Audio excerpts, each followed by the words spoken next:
Beralih ke informasi lain, Menteri Kesehatan Nila Muluk mengimbau pemerintah daerah serius dalam mencegah dan melindungi masyarakat dari dampak buruk rokok. Salah satunya adalah menertibkan Perda Kawasan Tanpa Rokok atau KTR, khususnya di lingkungan sekolah. Kemenkes telah memperbaharui peringatan kesehatan bergambar pada kemasan rokok dengan tujuan mengingatkan dan menyadarkan masyarakat tentang bahaya rokok. Hal ini diharapkan mampu menekan meningkatnya jumlah perokok di Indonesia, khususnya dari kalangan remaja dan perempuan. Menteri Kesehatan Nila Muluk pada Kamis pagi menghadiri puncak peringatan Hari Tanpa Tembakau Sedunia yang diperingati setiap tanggal 31 Mei setiap tahunnya.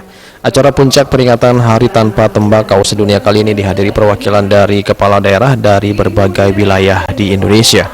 Peringatan Hari Tanpa Tembakau kali ini mengusung tema Rokok Penyebab Sakit Jantung dan Melukai Hati Keluarga. Dalam kesempatan tersebut, Menkes Nila Muluk menyebutkan bahwa saat ini bangsa Indonesia sedang menghadapi ancaman yang serius akibat meningkatnya jumlah perokok, terutama dari kelompok anak-anak dan remaja.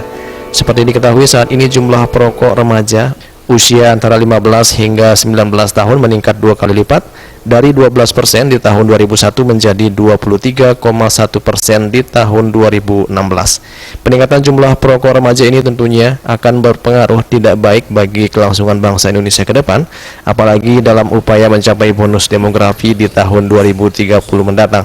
Oleh karena itu, dalam kesempatan tersebut, Menkes meminta semua pihak untuk bersinergi dalam mencegah dan melindungi masyarakat dari pengaruh buruk rokok.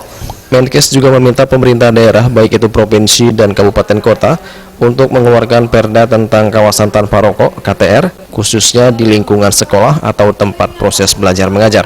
Selain itu, pemerintah juga telah memperbaharui 3 dari 5 peringatan kesehatan bergambar yang ada di kemasan rokok.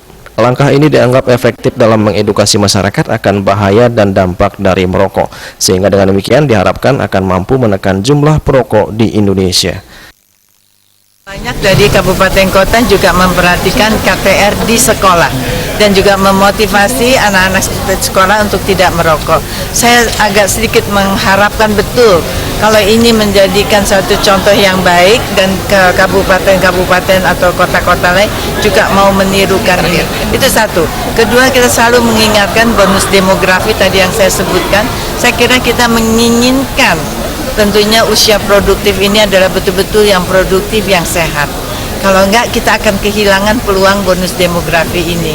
Dan tentu kita ingin menjadikan negara kita itu, tiangnya negara itu ya anak-anak, tentu usia produktif, anak-anak muda. Tapi kalau mereka tidak menyadari, dan akhirnya tadi salah satu contoh iklan, dan disebut juga dengan dari WHO, anak muda. Saya melihat kecenderungan meninggal itu anak muda itu cukup tinggi sekarang, meningkat, bukan tinggi, meningkat.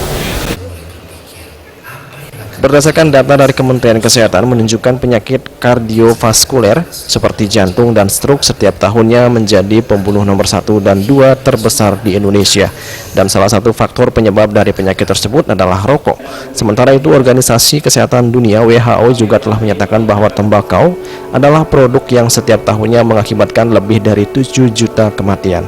Sementara berdasarkan data dari BPJS, Bidang Kesehatan tahun 2016 menyatakan jumlah biaya perawatan kesehatan untuk penyakit jantung mencapai 7,4 triliun rupiah. Angka ini lebih dari 10% dibandingkan total iuran BPJS tahun 2016 sebesar 67,4 triliun rupiah.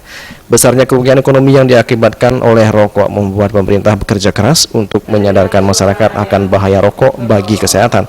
Selain itu, pemerintah juga memberikan penghargaan bagi kepala daerah yang sudah berhasil mengimplementasikan KTR dengan baik dan juga melarang iklan rokok di daerahnya. Dari Jakarta, Juli Suwarno dan Ketut Sumadiasi melaporkan.